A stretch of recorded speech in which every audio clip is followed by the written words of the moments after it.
Hey there, comic book friends! Welcome to another edition of No Capes, where I talk about comic books that don't have to do superheroes, and or Ethan doesn't read them or doesn't review them along with me. Of course, at this point, Ethan is more than a month and a half behind reading comics, so that'll probably stay true for most of my books for a while. Anyway, this is going to be the quick version. I am 2 weeks behind on talking about books. I still kind of wanted to say something about them, or at least go, hey, here's the books I'm reading. So that's kind of what I'm going to do. I'm hopefully just going to blast right through these, and the video won't be too horribly long, even though I'm talking about 2 weeks worth of books. So this is from 2 weeks ago. Abe Sapien, issue number 7, finishes off this arc in Mexico. Does a really great job. Continues to kind of really get into the personality and the person that Abe Sapien is, and his thoughts and feelings on the whole being part of BPRD and hunting other monsters and stuff, and what does that mean to him, because you know he's kind of a monster in a sense. And so excellent artwork in here, really cool, interesting stories. I love the fact that in the Abe Sapien book and the BPRD book, there's a certain amount of what one would call, I guess, senseless violence or something like that. Except it's not senseless. It's just that violent things are happening in the world, and so therefore it feels like just random things happen and people are crushed that you kind of go, wow, that was surprising, because there was no reason for that. But war, there is kind of no rhyme or reason, right? FPB, Federal Bureau of Physics. Interesting issue. We get a larger background on our main character's father and uncle. I'm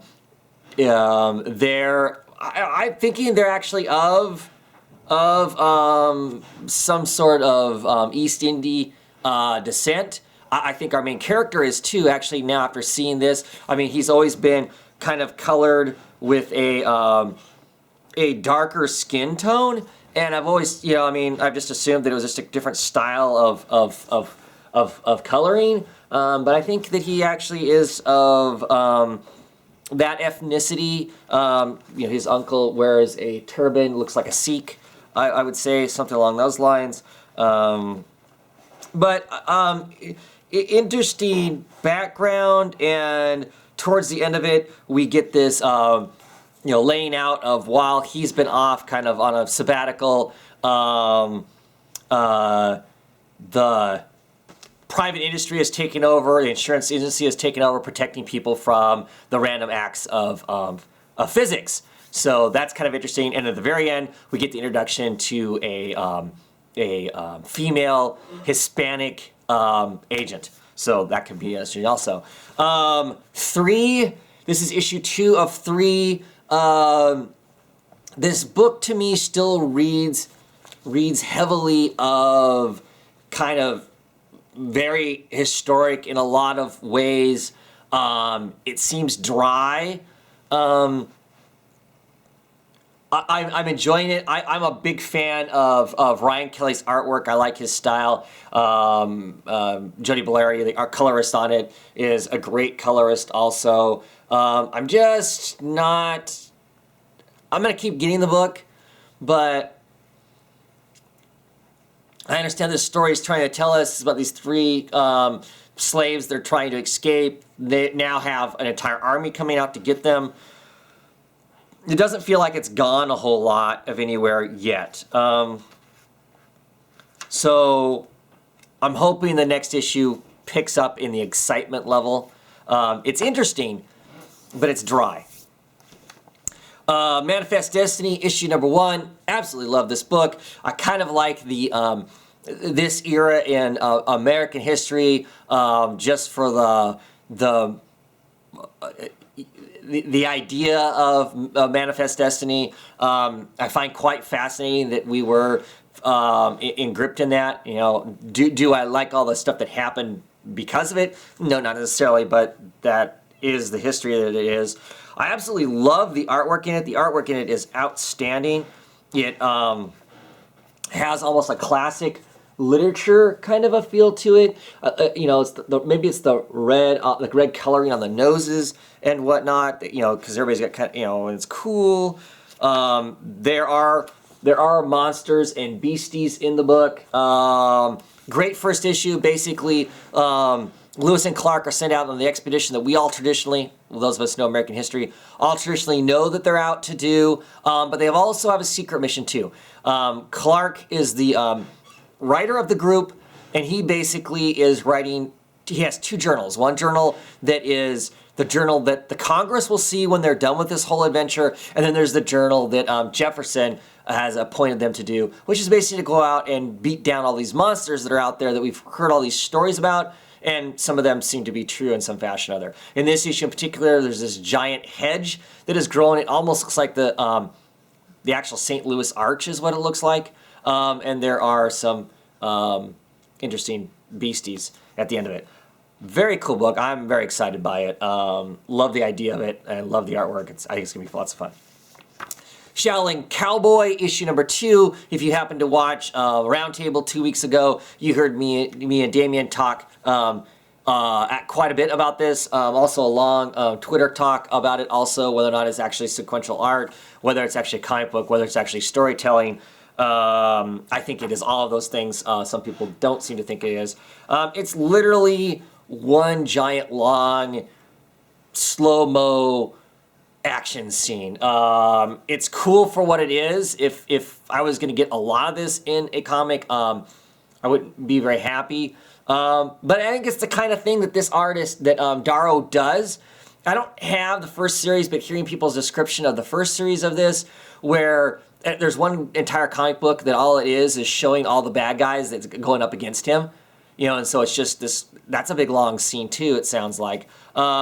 So there's a certain amount of tongue-in-cheek and fun in this, but also really cool. The artwork is so incredibly detailed and outstanding. Absolutely love it. I would love to see this Darrow guy do some other stuff too. So I'm going to keep getting it. Yeah, it was 399 cents, but still really cool. Curious to see what they had to do. There's always some funny thing on the back too. Great stuff. And lastly for this 2 weeks ago is Coffin Hill issue 2. We get a more consistent, straightforward storyline here. Absolutely love this book. Love the artwork in it. It's just, the scene where the girl gets snatched. Visually impressive. Here we're confirmed for sure that they're witches.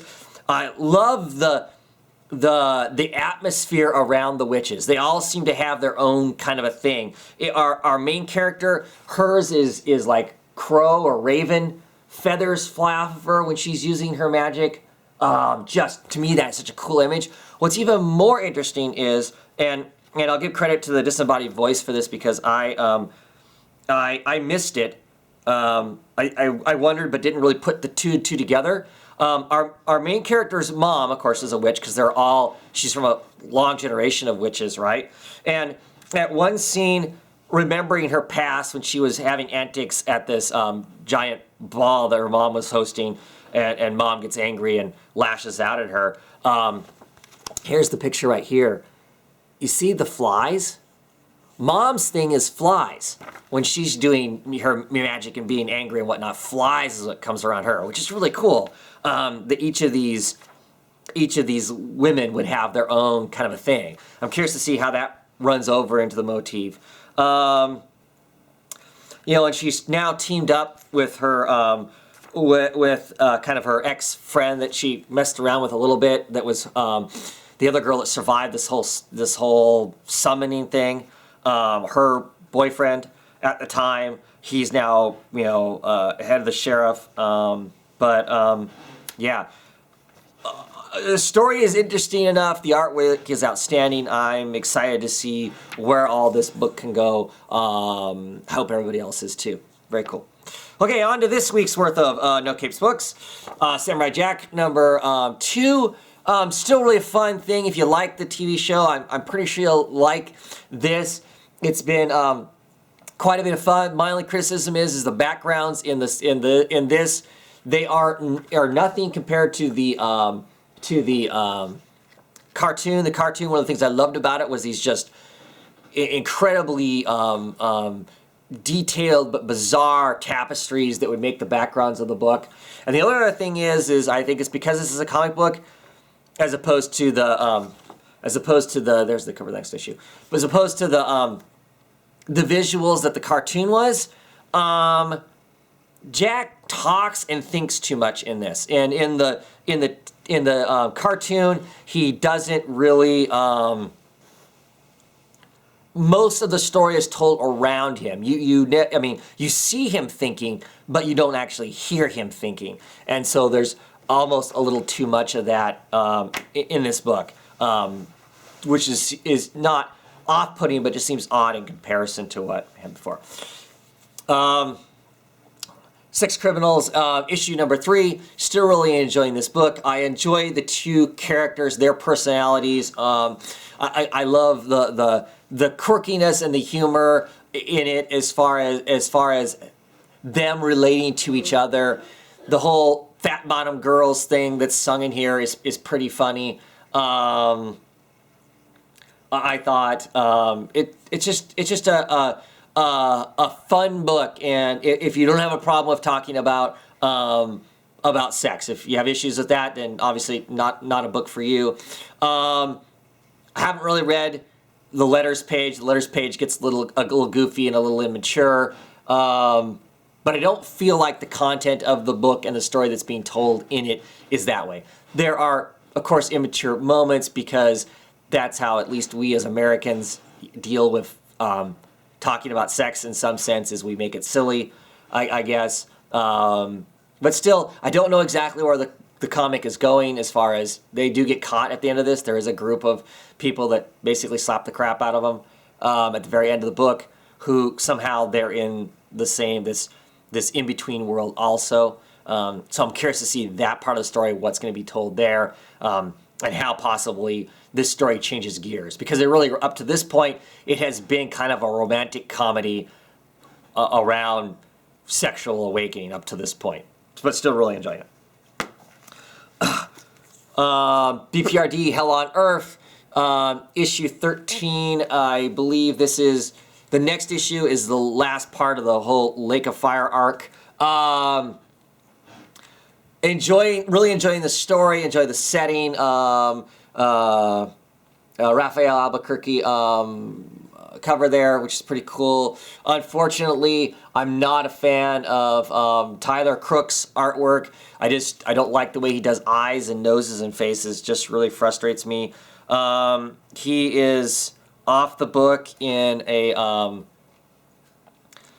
after the end of this arc, so I'm okay with that. See, I just don't care for these caricatures' faces. I don't know. None of them look right to me. But great story. Very excited by this. Liz Sherman, she's got her mojo back, basically. She's back to being the pyromancer that she was. She doesn't have quite the same level of control over it yet, because she's out of practice, but she barbecues the hell out of this demon dog thing that's in this. That's pretty exciting. We've got our young psychic girl. She has discovered some stuff and blows up this giant egg that's been in the California area. And these people have kind of been worshiping. She pulls it up at the end of it. That's going to be kind of interesting. Very interesting book, very exciting book still. I really enjoy it if you like the kind of horror, apocalyptic war against things that shouldn't be known. Still a great book. And then the ever awesome Wake issue number 5. Awesome storytelling in this. Some the art in it is so great. It works so well with the writing. The claustrophobic feeling as they're in a sub that's losing power and sinking in those final moments where mom calls her son to basically give the last words is pretty incredible. other parts of the storytelling in this that are pretty awesome is the using of old folk tales and tying them all together into this supposedly realistic thing that is happening is also quite impressive. We get this this sense of doom when they talk about this giant, and I thought in the last issue that this giant creature, maybe that was just a visual thing. No, it really is that big. And them talking about how there are whales that are anywhere from 8 foot long to hundreds of feet long, and these mer creatures have the same thing, and that basically they're going to war with us, the people on the land. And the back of this, Scott Snyder kind of describes how he came about this story and where it's going. The next 5 issues are going to be a break. I don't think this comes back until maybe February. I think in December or January there's a trade of the first 5 issues. If you haven't been on this book, pick up these mini trades would be my thing and read them. Really awesome, exciting book. The next 5 books will be set in the future, which is part of what we saw in the very first book, and what all this has to do with that will be pretty impressive. I'm really excited to see what all that's going to be. Should be really great. Really love this. My suggestion still is if you can find them in singles, you buy them in singles, read one, wait a week, read another, wait a week, read another. That way you've got time to have the suspense build up and stew over what the hell is going on in the book. But at any rate, outstanding, outstanding. And that is it for this half of my very quick, hopefully, No Capes. Next week, I really, really plan on being back on track.